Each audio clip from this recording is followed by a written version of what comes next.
Aslam everyone, welcome to my channel, welcome to another vlog. I hope आप सब ठीक होंगे। हम लोग भी अल्हम्दुलिल्लाह ठीक हैं। आज है जी वलीमा, और वलीमे के लिए हम जा रहे हैं इस्लामाबाद वापस।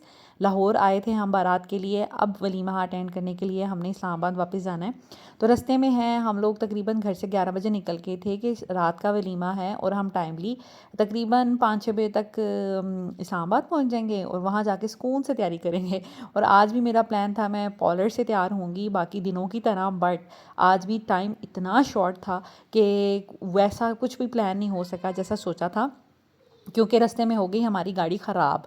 हमारी गाड़ी का जो टायर है फट गया था, और अल्लाह का शुक्र है कि ये शॉप बिल्कुल करीब थी। यू टर्न लेके हम आए, और इस शॉप में हम लोगों ने टायर को दिखाया। उन्होंने कहा कि हमारे पास अवेलेबल नहीं है। फिर बाइक पे जाके ये लोग इन्होंने टायर जो है अरेंज किया। तो यहाँ पर हम लोग बैठे हुए थे, बस वेट कर रहे थे, और 1 घंटा हमें यहाँ पे रुकना पड़ गया। रास्ते में थोड़ा खाना भी खाया, जिसकी वजह से 1 घंटा हमें वहाँ पर, 1 घंटा नहीं, एटलीस्ट आधा पौना घंटा हमें वहाँ पे लग गया था। तो इस तरह करके ना हमें टाइम जो है वो लग गया था, और हम इतने मुश्किल से पहुँचे हैं इस्लामाबाद। हम लोग तकरीबन 6:30 बजे के करीब इस्लामाबाद पहुँचे हैं, और 8 बजे हमें वलीमे के लिए जाना था। तो मैंने सोचा कि आज भी घर में ही तैयार हुआ जाए। शावर हम सुबह सुबह मामा के घर से ले आए थे। आप देख सकते हैं कि यहीं पे शाम हो गई है। तो सुबह मामा ने बच्चियों को नहला दिया था, और मैंने भी शावर ले लिया था मामा के घर, ताकि हमें रास्ते में जो इतना भी टाइम लगना हो, हम घर जाके बस रेडी हों, कपड़े शपड़े पहने। शुक्र है कि हमने नहा लिया था, अगर नहीं नहाते तो फिर हमें एक्स्ट्रा टाइम लगना था। घर पहुँचे, घर पहुँच के फटाफट तैयार होके हम लोग मैरिज हॉल की तरफ निकल गए थे, क्योंकि वलीमा जो है ना वो अटेंड करना था, उसका फ़िक्स टाइम था। तो यहाँ पर जी ईज़ा की तैयारी देखें। ईज़ा माशाल्लाह बहुत क्यूट लग रही थी आज ना। हमारे लकीली सबके, हम मतलब चारों माँ बेटियों के कपड़े जो है ना वो मिलते जुलते हो गए थे। कलर जो है ना काफ़ी हद तक मैच हो गए थे। हम पिंक के शॉप वाइट थीम में जा रहे थे। तो माशाल्लाह ईज़ा को भी ये फ़्रॉक बहुत प्यारा लगा। आज मैंने ईज़ा का जूड़ा बनाया था, क्योंकि 2 दिन बाल खुले छोड़े थे, तो मैंने सोचा कि आज ईज़ा का ना जूड़ा बनाती हूँ। यहाँ पर जी ईज़ा आपको अपनी तैयारी दिखा रही है, और ये है जी मेरा शहज़ादा ज़ावियार विद शहबाला। ये शहबाला है, मेरी कज़न का बेटा है। मेरी खाला की बेटी हैं, जो इनके घर में ब्याही हुई हैं दूसरी खाला कज़न की तरफ। तो ये उनका बेटा है जो शबाला बना था, साथ में ज़ावियार। और ये है जी मेरी लुक, ये मेरा वलीमे का ड्रेस है। मैंने नेट की ये मैक्सी सी बनवाई थी, और डिटेल्स इंशाल्लाह ताला आपको नेक्स्ट व्लॉग में मिलेगी। और साथ में मैंने जो जो ज्वेलरी पहनी, क्लचेस वगैरह, वो सारे शेयर कर चुकी हूँ। ड्रेस की डिटेल्स इंशाल्लाह ताला नेक्स्ट वीडियो में शेयर करूँगी। नीचे मैंने कैन कैन पहनी थी, ताकि एक अच्छा सा इम्पैक्ट आए। कैन कैन से ना इस फ्रॉक की लुक ही और निकल आई। कैन कैन के बगैर मैंने इसको पहना था तो इतना अच्छा नहीं लग रहा था। और ये मेरे शहज़ादे के साथ यहाँ पे बिल्कुल तंग हुआ हुआ था, अपना हाल इसने बुरा कर लिया था, जूते पता नहीं कहाँ उतार के आया था। और ये है जी मामा। मामा बहुत हसीन लग रही थी माशाल्लाह माशाल्लाह माशाल्लाह। सब ने हॉल में मामा की तारीफ़ की। मामा की माला बहुत अच्छी लग रही थी। मैंने आपको बताया था मैंने कहाँ से ली। ड्रेस का कलर बहुत खूबसूरत था, साथ में मामा ने शॉल कैरी की थी, बहुत ही डिसेंट सी लुक आ रही थी। और ये मेरी खाला हैं, जो मेरी सिस्टर की सास भी हैं। तो हम लोग यहाँ पे बैठ के अब खाना खा रहे थे, खाना सर्व होने लगा था।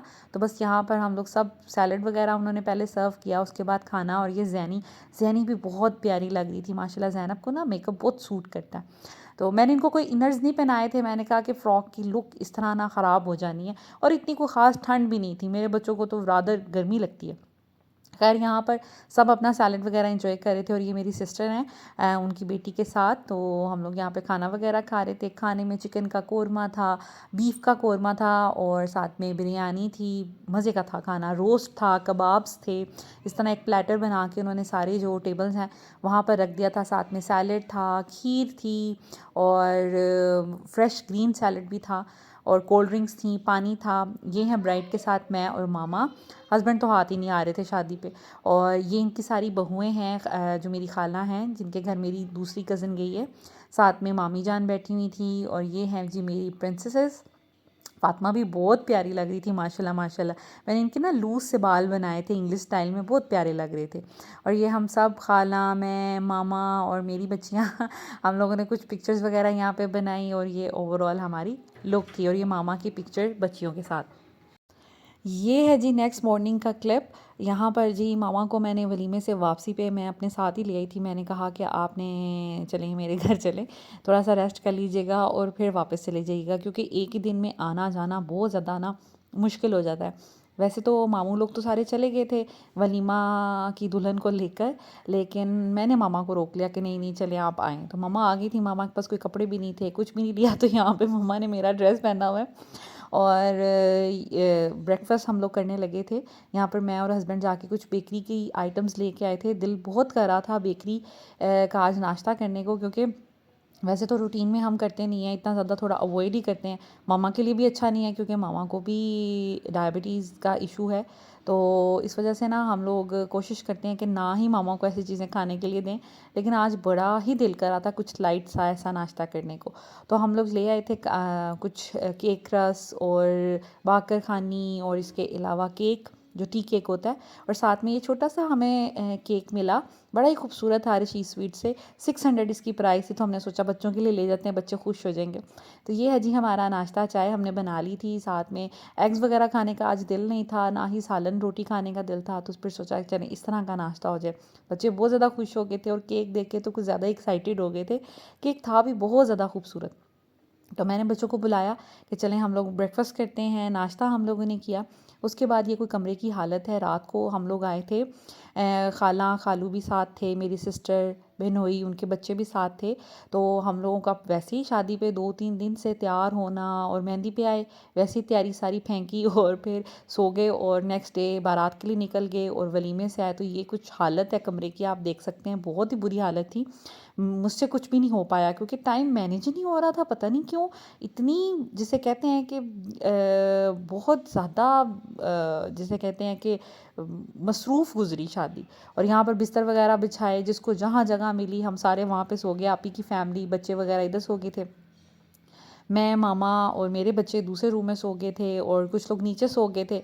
हस्बैंड जो है वो लाउंज में सो गए थे, और मेरे बहनोई भी। तो इस तरह करके खैर हमने मैनेज कर लिया। यहाँ पर सारी वैसे ही सूटकेस पड़ा हुआ है, हर चीज़ वैसे ही पड़ी हुई है। तो अब करते हैं क्लीनिंग, क्योंकि हुसैन भाई भी नहीं है। हुसैन भाई छुट्टियों पे गए थे शादी से पहले। जैसे जैसे ही मेरे हस्बैंड आए ना दुबई से, तो हुसैन भाई अपने चित्राल चले गए थे जहाँ पर वो रहते हैं, क्योंकि उनको छुट्टियों पे जाना था। काफ़ी अर्सा हो गया था वो छुट्टी पे नहीं गए थे, इस वजह से बस उनको जाना था। तो मैंने सोचा कि अब मैंने ही क्लीनिंग करनी है, तो बस कर ली जाए। मामा आ गई थी, तो मामा ने इतना, यकीन करेंगे, इतना आसरा हो गया। नीचे का फ्लोर मामा ने सफाई कर दी थी आलमोस्ट मेरे उठने से पहले ही। और उसके बाद नाश्ता हम लोगों ने किया। तो फिर मामा ने कहा कि जो भी खाने के लिए बनाना है ना आप मुझे दे दो, मैं बना देती हूँ, और आप ऊपर की क्लीनिंग करो, क्योंकि ऊपर जहाँ जहाँ चीज़ें रखनी है वो आपको ही पता है कि कहाँ रखनी है। नीचे बस चीज़ें थोड़ी बिखरी थी, फ्लोर गंदा था, लेकिन ऊपर का ज़्यादा बुरा हाल था क्योंकि ज्वेलरी, मेकअप, ड्रेसेस, हर चीज़ बिखरी हुई थी। तो मामा ने मुझे बोला कि आप ऊपर की सफाई करें, मैं नीचे का सारा देख लेती हूँ। तो मैं ऊपर आ गई थी, और ऊपर मैंने सबसे पहले क्या किया, जो सूटकेस बाहर पड़ा हुआ था, मैंने सोचा कि मैं इसी में सारे कपड़े जो है ना समेट के रख देती हूँ, क्योंकि कबर्ड्स में बिल्कुल भी जगह नहीं है। और ये सारे कपड़े जो हैं ये शादी पे ही पहनने हैं, जो नेक्स्ट शादी पे हमने जाना है। तो मैं ऐसा करती हूँ कि यहाँ पर मैं ना सारे कपड़े शादी वाले इसी बैग में रखती हूँ, क्योंकि वॉश तो मैंने करने नहीं है। अब हम जब दूसरी शादी से वापस आएंगे तो मैं वॉश करूँगी। सो मैं यहाँ पर जितने भी मेरे कपड़े थे मैं उनको पेयर बना बना के रख ली थी। लाइक जैसे मैंने हस्बैंड का सूट रखा, पैंट कोट और उनकी टाई। इसके अलावा मैंने बच्चियों के फ्रॉक्स रखे, अपना सूट रखा। और यहाँ पर ना मैं अपनी जो शर्ट है वो मैं निकाल रही हूँ, क्योंकि मेरी शर्ट जो दर्जी था मेरा, उसने ओवरलॉक ही नहीं करवाई। देखें जितना भी कोई हो, दर्जी अच्छा बुरा जो भी है, एटलीस्ट ओवरलॉक तो सारी कपड़े करवा के देते हैं। तो इन्होंने मुझे कपड़े भी ओवरलॉक नहीं करके दिए थे। तो मैंने सोचा कि चलें मैं दूसरी दफ़ा पहनने से पहले ना इनको एक दफ़ा अभी करवा लूँगी। अभी मेरे पास एक दिन है, तो उसमें ये होगा कि मैं इनको ओवरलॉक करवा के ही पहनूंगी, वरना कपड़े तो बहुत ज़्यादा ख़राब हो जाएंगे। और सिल्की कपड़े तो आपको पता है कितनी जल्दी इनके धागे निकलना शुरू हो जाते हैं। तो मैं फिर अपनी जो बारात का मेरा ड्रेस था वो, और एक मेरा मेहंदी का शरारा, और साथ में मेरी जो इवन मेहंदी की शर्ट भी नहीं थी ओवरलॉक, और साथ में जो मैक्सी थी वो भी, तो मैंने वो चीज़ें निकाल ली थी। वो मैं इंशाल्लाह ताला हस्बैंड के साथ जाऊंगी और उनको जल्दी से ओवरलॉक करवा के ले आऊँगी। बाकी दुपट्टे एंड ट्राउज़र्स वगैरह मैं रख रही थी, और बच्चियों के कपड़े भी जो इन्होंने मेहंदी बारात वगैरह पे पहनने हैं वो मैं रख रही थी। तो इस तरह करके मैंने पैकिंग करनी है। पैकिंग की डिटेल वीडियो इंशाल्लाह ताला मैं आपके साथ शेयर करूँगी कि अगर आपने आउट ऑफ सिटी शादी पे जाना है तो कौन कौन से एसेंशियल्स होते हैं बच्चों के साथ जो आपने रखने ही रखने होते हैं। टॉयलेटरीज़ में क्या रखना है, कपड़ों में किस किस तरह के ऑप्शंस रखने हैं, वो सारी डिटेल में इंशाल्लाह ताला आपके साथ मैं शेयर करूँगी। अभी मैं सिर्फ बस इन चीज़ों को रख रही हूँ ताकि मेरा जो काम है ना वो थोड़ा सिमट जाए और कमरे की कुछ हालत बेहतर हो जाए। और ये सारी चीज़ें एक ही सूटकेस में आ जाएंगी क्योंकि हमें दोबारा भी पैकिंग करनी है। तो फिर मैं इसी में से दोबारा जब मेरे कपड़े ओवरलॉक हो जाएंगे, बच्चियों के कुछ कपड़े धोने वाले थे, लाइक इनर्स मैंने धो लिए थे, ऊपर से जो मैंने कपड़े पहनाए थे ना वो नहीं मैंने धोए थे। इनर मैं इनके चेंज करती रही और मैं इनको पहनाती रही, लेकिन ऊपर वाले मैं फिर अब दूसरी शादी से आकर ही वॉश करूँगी। सो इनर्स भी मैंने जब धुल जाएंगे तो मैं फिर उसके बाद इनको ड्राई करके इसमें दोबारा रख लूँगी। और यहाँ पर ज़ैनब फ़ातिमा की ड्रेसेस रख रही हूँ, जितने भी ड्रेसेस हैं वो मैंने रखे हैं। कुछ मैंने रफ़ ड्रेसेस भी साथ में रख लिए हैं। रफ़ इन द सेंस जो मेरे नए वाले थे बच्चियों के मैंने लिए थे, मैंने अभी उनको पहनाए नहीं थे। देखिए जब आप इवन कहीं पे शादी पे भी जाते हैं ना तो कोशिश करें कि जितने भी आपके पास अच्छी हालत में नए रखे हुए कोई कपड़े हैं वो लेके जाएं, इवन वहाँ पर रफ़ पहनने के लिए भी, क्योंकि वहाँ पर इतने लोग होते हैं, आना जाना लोगों का लगा रहता है, अचानक से गेस्ट आ जाते हैं या आपको कहीं जाना पड़ जाता है, उस सिचुएशन में फिर आपके पास कुछ अच्छी कंडीशन वाले कपड़े होने चाहिए। तो मैं रफ़ कपड़े नहीं लेके जाती।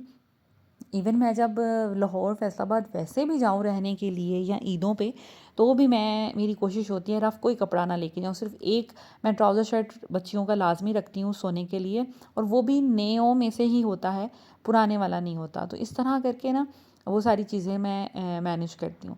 मेहंदी के इनके ड्रेसेस जो हैं वो सारे मैंने पूरे कर कर के रखे, लाइक दुपट्टे, लहंगे और कुर्तियाँ, ताकि कोई भी इसमें से चीज़ जो है ना मिसप्लेस ना हो या यहाँ पे वापस ना रह जाए।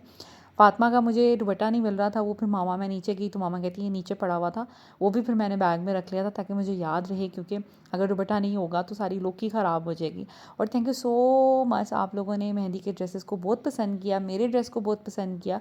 इंशाल्लाह ताला मैं आपके साथ ड्रेस, अपने जितने भी ड्रेसेस हैं उनकी डिटेल वीडियो आपके साथ शेयर करूँगी। कैसा कपड़ा है, कहाँ से ड्रेसेस लिए, कितने के बनवाए, स्टिचिंग कितने की हुई, स्टिचिंग कैसी हुई, ज्वेलरी कौन सी साथ कैरी की, क्योंकि शादी पे हम तसल्ली से ना तो तस्वीरें बना पाए ना ही वीडियोस बना पाए। लेकिन इंशाल्लाह जो नेक्स्ट शादी है उसमें डिटेल से सारी चीज़ें मैं करूँगी, टाइमली मैनेज करूँगी। दूसरा क्योंकि वो एक शहर के अंदर है, हमें ट्रैवल नहीं करना। ट्रैवलिंग वाली शादी जो है ना वो बड़ी ही मुश्किल होती है। सो इस शादी पे हमें ट्रैवलिंग नहीं करनी, इस वजह से शहर के अंदर ही सारी रस्में होंगी, सारी चीज़ें होंगी। तो फिर ये मुझे लगता है कि शादी थोड़ी तसल्ली से रहेगी। खैर बैग में मैंने सारी चीज़ें डाल दी थी और आलमोस्ट उसको बंद करके मैंने रूम से बाहर निकाल दिया था। बाहर वाला जो किचन है उसमें मैंने जगह बना ली थी, तो उसमें ये है कि मैं अब स्लैब पे रख दूँगी, तो बाकी ये कि सारे काम जो है ना मेरे फिर सब साफ़ सफाई जो है ना वो हो जाएगी। अब यहाँ पर मैं आ गई थी, मैं अपनी ज्वेलरी पूरी करके रख रही थी, अपना मेकअप पूरा करके रख रही थी। शादी पे तीनों दिन मैंने मेकअप खुद किया और थोड़ी बहुत हेयर स्टाइलिंग भी खुद ही कर ली थी, क्योंकि टाइम बहुत कम था। यकीन करें कि मेरा ख्याल है कि तीनों दिन मैक्सिमम मैं 15 से 20 मिनट में रेडी हुई होंगी, और बच्चों को भी मैंने 15 से 20 मिनट में जल्दी जल्दी तीनों बच्चों को रेडी किया। जावियार को हस्बैंड की रिस्पॉन्सिबिलिटी दी थी मैंने कि आपने ही जावियार को सारे दिन रेडी करना है। तो ओवरऑल लुक अच्छी निकल आई, बट एक जो प्रोफेशनल मेकअप होता है वो नहीं हुआ था। और मैं तो वैसे भी, मुझे मेकअप की लाइक इतनी ख़ास कोई नॉलेज नहीं है, क्योंकि मैंने ज़िंदगी में कभी मेकअप ऐसा किया ही नहीं है, और जब भी किया है बुरा ही किया है लेकिन शादी पे खैर अच्छा गुजारा हो गया था। अब आपको रील्स देख देख कर, इंटरनेट पे चीज़ें देख देख के काफ़ी हद तक थोड़ा बहुत आपको पता चल जाता है कि कौन सी चीज़ कैसे करनी है, पर एग्जैक्टली ना तो मेरी वो स्किल है और ना ही मेरे पास इतना कोई ख़ास मेकअप है। बेस भी मैं नहीं लेके आई थी, इंशाल्लाह ताला बेस भी आपको दिखाऊंगी कि मैं कौन सी लेके आई हूँ। सन ब्लॉक का भी किसी ने पूछा था, वो भी इंशाल्लाह ताला आपके साथ मैं ड्रेसिंग वाले ही में ही शेयर कर दूँगी कि किस तरह का मेकअप मैं यूज़ करती रही हूँ, कैसे बेस बनाती रही हूँ। एनीवेज़ यहाँ पर मैं अपनी जो ज्वेलरी मुझे नहीं चाहिए थी वो मैं समेट रही थी, और जो चाहिए थी, जो मैंने फैसलाबाद लेके जानी है, वो मैं इस तरह बैग्स वगैरह में डाल के रख रही थी ताकि सारी चीज़ें ना एक जगह सिमट जाएँ। अब ये ज्वेलरी भी एज़ इट इज़ ही मैं बैग में रख लूँगी।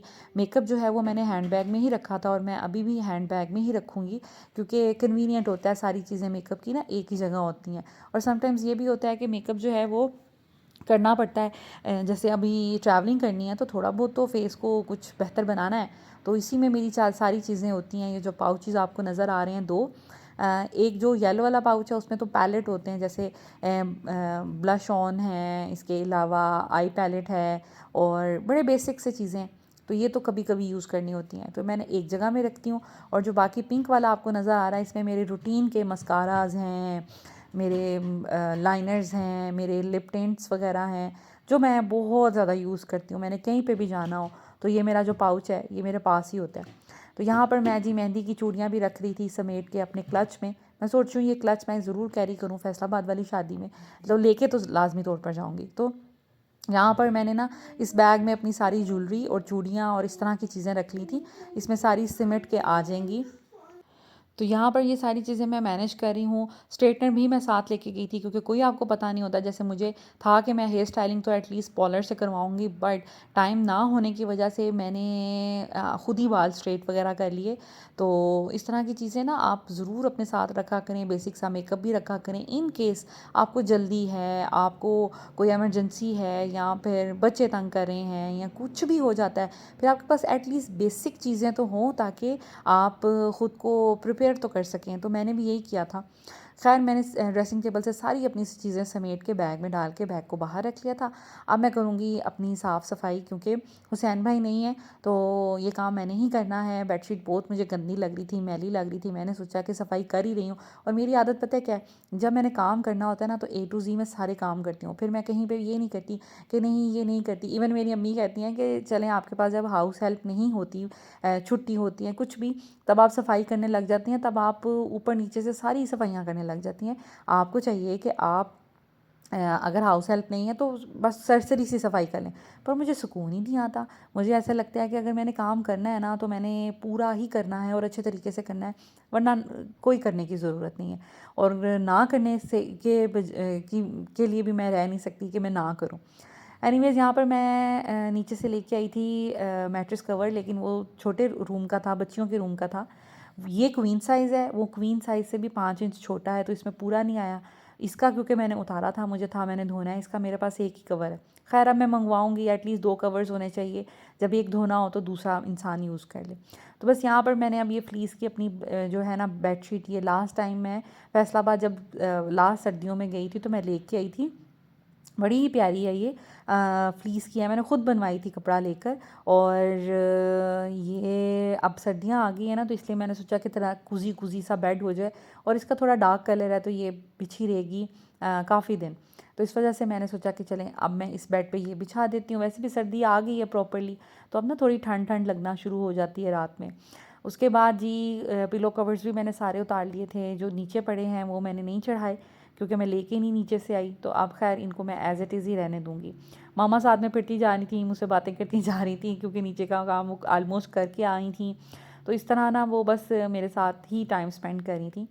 तो बिस्तर वगैरह मैंने बना लिया था, और आप देखेंगे कि बिस्तर बनने से ही, चीज़ें समेटने से ही कितना कमरा जिसे कहते हैं कि साफ़ लगने लग जाता है, और ये बड़ा ही एक टाइडी लुक आ जाती है। तो बस उसके बाद मैं अब झाड़ू लगाऊंगी और साथ में मैं मोपिंग करूंगी, क्योंकि तकरीबन 4 दिन हो गए मैंने सफाई नहीं की। जब से हस्बैंड आए हैं उसके बाद 2 दिन तो हम जो हमारी छोटी छोटी चीज़ें थी, जैसे गीगा मॉल चले गए, सदर का चक्कर लग गया, तो उसी में टाइम काफ़ी लग गया। हुसैन भाई भी नहीं थे, और मैंने भी फिर सोचा कि चले मैं शादी के काम जो हैं अपने कर लूँ, सफाई रहने देते हैं।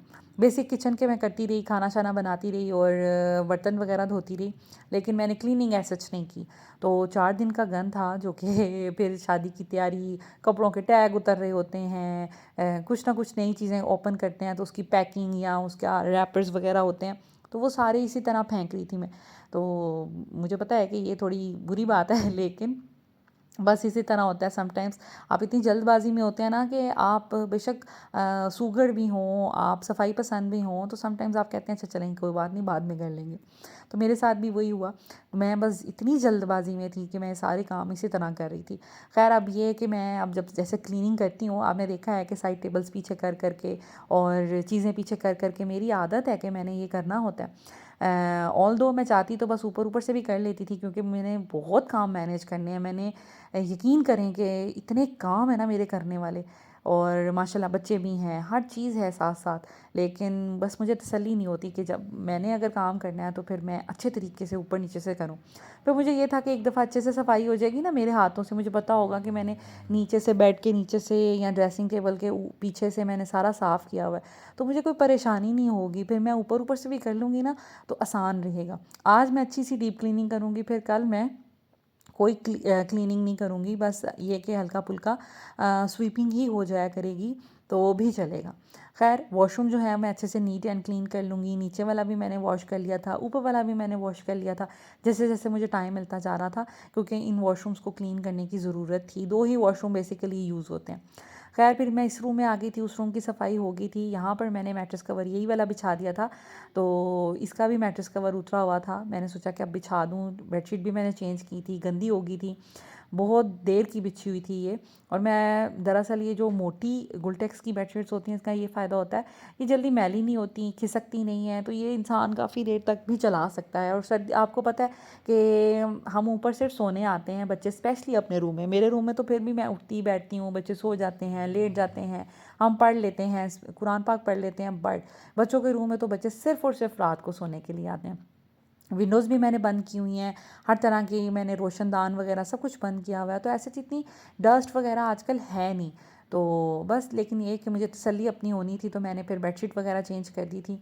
और ब्लैंकेट्स भी ये धुले हुए ही हैं जो हम लोगों ने रखे हुए हैं। खैर इस रूम की भी मैंने अच्छे से डीप क्लीनिंग कर दी थी, मैंने अच्छे से झाड़ पूंछ कर दी थी, बेडिंग्स वगैरह चेंज हो गई थी, तो रूम बहुत हद तक साफ़ हो गया था। और इतनी सेटिस्फेक्शन मिलती है ना जब आप क्लीनिंग करते हो, तो आप यकीन करें कि बहुत सेटिस्फेक्शन मिलती है। मैं बल्कि जब आई हूँ घर, तो ये घर इतना गंदा था, हालांकि खाला लोग भी आ गए थे साथ में, मामा भी थी, तो मैं बल्कि शर्मिंदा भी हो रही थी कि वैसे मेरा घर हर वक्त माशाल्लाह साफ़ रहता है, लेकिन आज गेस्ट आए हैं तो आज थोड़ा गंदा है। लेकिन मैंने उनसे एक्सक्यूज़ किया कि मैं बिज़ी इतनी ज़्यादा थी।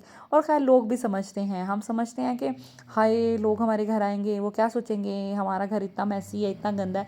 लेकिन यकीन करें कि लोग समझते हैं कि हमारे भी बच्चे हैं, और समटाइम्स जल्दबाजी में, शादी ब्याह में या किसी फंक्शन पे जाना हो, आपने कहीं जाना हो, ट्रैवलिंग पे जाना हो, तो ऐसा जिसे कहते हैं कि मैस हो जाता है, क्योंकि आप इतना जल्दबाजी में हर चीज़ कर रहे होते हो। उसके बाद मैं यहाँ पे आ गई थी लाउंज में। लाउंज में भी चीज़ें बिखरी हुई थी, जस्ट लाइक हैंगर्स थे, थोड़ी सी डस्टिंग होने वाली। मुझे लगा कि यहाँ पे थोड़ी सी डस्ट है, तो मैंने वो सारी डस्टिंग कर दी थी। और बस मैंने सोचा कि ऊपर से मैं चीज़ें साफ़ करके नीचे कचरा सारा फैला दूँ और फिर मैं उसको साफ़ कर लूँ। तो बस यही काम कर रही थी मैं। मैट्रेसेस मैंने उठा दिए थे, मैट्रेसेस के पीछे से मैंने पहले ही झाड़ू लगा दिया था, और फिर मैट्रेस मैंने दीवार के साथ कर दिए थे। और अभी मैं फिर इसको जब क्लीनिंग कर लूँगी तो फिर मैं इसको बिछा कर, तो इसके ऊपर चादर जो है बिछा दूँगी। बाकी बच्चे ज़्यादातर यहीं पे बैठते हैं, क्योंकि यहाँ पे टीवी है, खा पी भी रहे होते हैं, कैंडीज़ यहाँ पे खा लेते हैं। समटाइम्स वो भी गफलत कर जाते हैं कि, वैसे तो मैं इनको कहती हूँ, सिखाती हूँ कि आपने रैपर्स वगैरह डस्टबिन में फेंकते हैं, और मैंने डस्टबिन भी इधर ही पोर्शन में रखी होती है, लाउंज में पड़ी हुई है। लेकिन समटाइम्स बच्चे जो हैं, स्पेशली छोटा जावियार है, ईज़ा है, वो चीज़ें ऐसे बिखेर देते हैं। तो खैर यहाँ पर जी कपड़े मैं रखती जा रही थी बास्केट्स के ऊपर। अच्छा, बास्केट्स खाली हैं, 2 बास्केट खाली थी ऑलमोस्ट, कपड़े मैं ऊपर फेंकती जा रही थी, क्योंकि बस वही बात है ना, एक बास्केट में खैर कपड़े थे धुले हुए, तो उसको मैंने समेटना है। लॉन्ड्री मैंने करनी है, आज ही करूँगी लॉन्ड्री। पहले मैंने सोचा कि सफाई कर लूँ, और सफाई करने के बाद मैं फिर ज़मीन पे, मेरी आदत है मैं गंदे कपड़े भी हो ना, तो गंदी ज़मीन पे नहीं मैं फैलाती, तो मैं पहले क्लीनिंग कर लेती हूँ, एटलीस्ट झाड़ू फेर लेती हूँ, उसके बाद कपड़े फैला देती हूँ, फिर उनके लॉट्स बनाती हूँ और फिर उनको वॉश करती हूँ। और अक्सर लोग मुझसे पूछते नहीं हैं, एक दो दफ़ा मुझे कमेंट में आया था कि आप सारे गंदे कपड़े एक साथ धो देती हैं, बच्चों के भी बड़ों के भी सारे इस तरह। तो ऐसा नहीं होता। देखें, हर इंसान पाकी का ख्याल रखता है। ये कोई बताए या ना बताए, ये बातें बताने वाली नहीं होती हैं। ऑफ कोर्स हर कोई कॉन्शियस होता है कि भाई हम बच्चों के जो कपड़े होते हैं यूरिन वाले, अगर या बच्चे ने स्टूल पास किया है, डायपर लीक हो जाता है, तो उसको कैसे मैनेज करना है। मैं क्या करती हूँ, मैं जैसे ही जावियार के कपड़े उतारे, अगर इन केस पजामे पर स्टूल लगा हुआ है, या उसने यूरिन पास किया, डायपर लीक हो गया, तो वो लगा हुआ है, तो मैं उसी वक्त वॉश बेसन में वॉश कर देती हूँ। ये शायद बात मैं बहुत पहले भी बता चुकी हूँ, लेकिन कुछ लोग ऐसे होते हैं जो नए, जिन्होंने ज्वाइन किया होता है, तो उनको बता रही हूँ कि ये तरीका बहुत अच्छा है। मैं उसी वक्त पानी से साफ़ कर देती हूँ या बकेट में थोड़ा सा सर्फ डाल के उसको वॉश करके वॉशरूम में ही मैं हैंग कर देती हूँ। अगर मैंने सिंपल पानी के साथ उसको वॉश किया है तो फिर जब नेक्स्ट टाइम मैंने लॉन्ड्री करनी है तो वो मैंने जब ड्राई हो जाना है वॉशरूम में पड़ा पड़ा ही या बाहर कहीं पे भी, तो मैं फिर उसको लॉन्ड्री वाली बास्केट में डाल देती हूँ। वो जब धुलता है तो फिर कपड़ा मैला नहीं होता, मतलब कपड़ा नापाक नहीं होता। इस तरह करके मैं मैनेज करती हूँ। तो बच्चों के कपड़े, अपने कपड़े इकट्ठे इसीलिए धो देती हूँ क्योंकि मुझे पता है कि मैंने कोई भी ऐसा कपड़ा लॉन्ड्री बास्केट में रखा ही नहीं, और मैं लॉन्ड्री बास्केट में कभी भी गीले गीले से कपड़े नहीं रखती। उससे सारे कपड़ों में ना एक स्मेल सी आ जाती है। मैं पहले उनको ड्राई करती हूँ, वॉशरूम में ही चाहे पड़े रहें, लेकिन ड्राई करती हूँ या उनको अलग रख देती हूँ। फिर जब लॉन्ड्री करती हूँ तो मैं उसको फिर मशीन में डालती हूँ जब सारे कपड़े मैंने डालने होते हैं। और समटाइम्स तो ये होता है कि मैं इतनी देर पड़े ही नहीं रहने देती कपड़े। मैं तकरीबन एक दिन छोड़कर एक दिन मैंने लॉन्ड्री लाजमी करनी होती है, और कोई भी ऐसा कपड़ा जो नापाक हो या फिर जो गीला हो मैं सूखे कपड़ों के अंदर नहीं रखती। तो इस तरह करके मैं मैनेज करती हूँ, तो मैनेज हो ही जाता है। और उसके बाद जी यहाँ पर मेरी स्वीपिंग सारी हो गई थी, ऊपर से डस्टिंग भी हो गई थी, सारे फजूल रैपर्स भी फेंक दिए थे। अब मैं कर रही थी मॉपिंग। ये ब्लेसिंग है मेरे लिए, ये मॉप। जब इज़ा पैदा होने वाली थी मेरे पास कोई मेड नहीं थी, मैं सारे काम अपने खुद करती थी। और like 8 and 9th month pregnancy में मैंने सारे घर की सफाइयाँ की हुई हैं, जबकि 1 कनाल का घर था।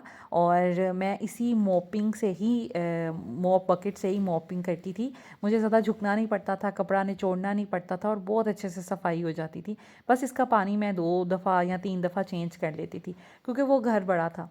ये घर छोटा है, तो इसका मैंने सिर्फ 2 दफ़ा पानी चेंज किया, 1 दफ़ा डिटर्जेंट वाला, 1 दफ़ा सादा, और मैंने मोपिंग कर ली। और इतनी अच्छी मोपिंग हो जाती है ना, आप एक दफ़ा इससे कर लें, आप इवन वीक में एक दफ़ा आप टॉवल से कर लें, और बाकी जितने भी दिन हैं आप इसी से करें, आपका काम आसान हो जाता है अगर आप ख़ुद घर का काम मैनेज करते हैं। देखिए घर का जो काम होता है ना वो इतना मुश्किल नहीं होता अगर आपके पास गैजेट्स अच्छे हों।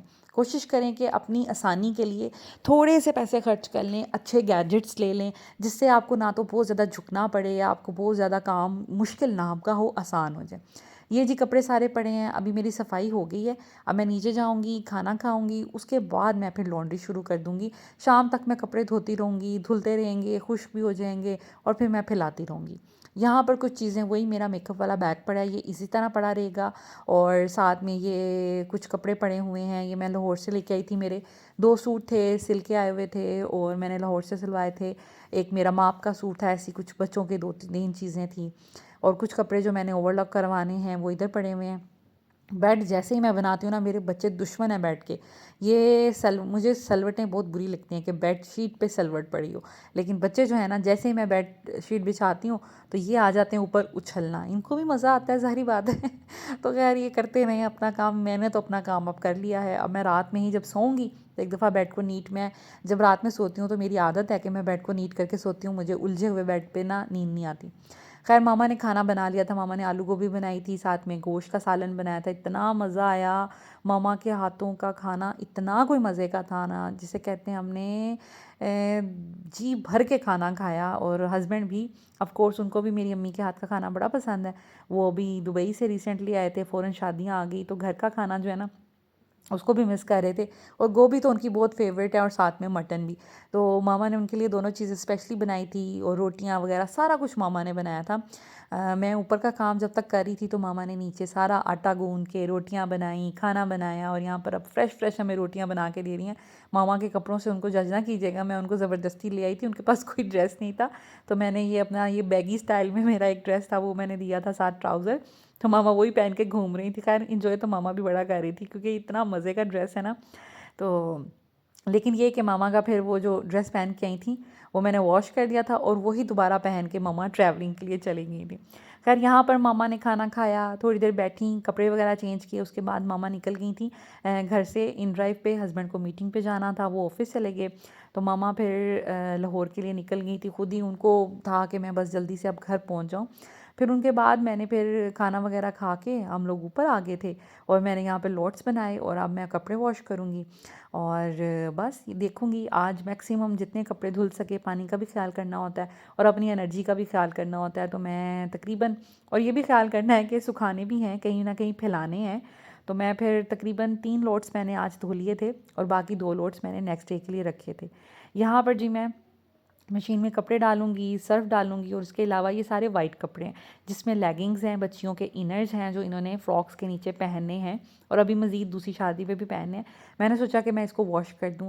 वैनिश डाल रही हूँ क्योंकि इज़ा ना नंगे पाँव लेगिंग के साथ फिरती रही है और ज़ैनब फातिमा भी, तो लेगिंग्स जो है ना आपको पता है कि वो गंदी हो जाती हैं। तो मैंने फिर ये वैनिश का ऑक्सी एक्टिव कलर सेफ, ये एक तरह का ब्लीच है कलर कपड़ों के लिए अगर मैं सादा ज़ुबान में कहूँ, वरना ये स्टेन रिमूवर है। इसका किसी ने मुझसे पूछा था ये कैसे यूज़ करते हैं, तो ये बकेट में भी डाल के यूज़ कर सकते हैं आप। पानी डालें बकेट में, अपने गंदे कपड़े इसमें डालें और साथ में आप इसको एक इसका आधा या 1 स्पून डाल दें।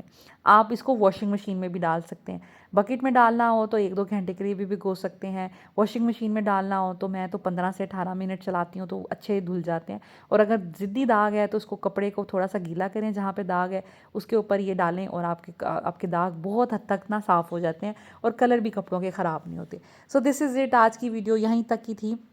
आई होप आज की वीडियो आपको अच्छी लगी होगी। Thank you so much for watching this video. Take care, अल्लाह हाफिज़।